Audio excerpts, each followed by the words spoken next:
On imagine très bien que pour construire un tel signal, on soit parti de la fonction cosinus ou de la fonction sinus, que l'on ait effectué une dilatation, une contraction sur l'axe des abscisses, combinée avec une translation, et que l'on ait également effectué une dilatation ou une contraction sur l'axe des ordonnées.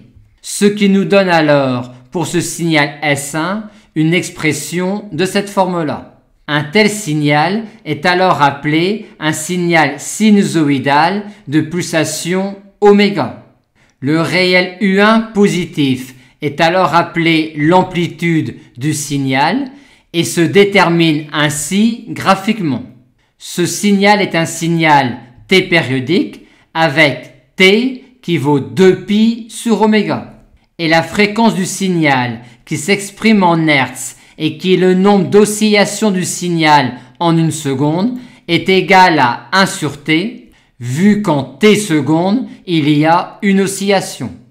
Parlons maintenant de la fonction phase phi de t du signal sinusoïdal. Notons tout de suite que pour un signal sinusoïdal donné, il n'y a pas une seule fonction phase phi, vu que la phase à l'origine phi1 est définie modulo 2π.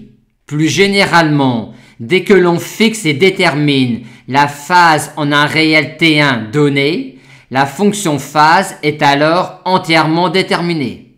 Une bonne façon de visualiser l'évolution de la phase au cours du temps est de considérer sur le cercle trigonométrique le point repéré par l'angle orienté phi de t modulo 2π. On a alors un point qui va parcourir le cercle trigonométrique au cours du temps à une vitesse angulaire constante de oméga radians par seconde.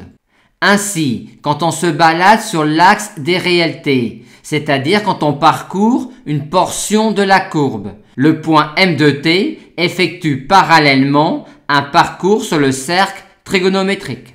Ainsi, quand t parcourt cet intervalle de temps-là, c'est-à-dire quand on se balade sur cette portion-là de la courbe, le point M de t parcourt parallèlement cette portion-là du cercle trigonométrique, ce qui revient à dire que la phase phi de t prend alors ses valeurs dans l'intervalle 0π modulo 2π.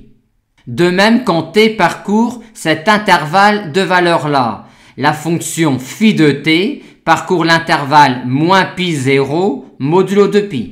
Et quand t parcourt cet intervalle-là, la fonction phi de t parcourt l'intervalle π sur 2, 3π sur 2, modulo 2π.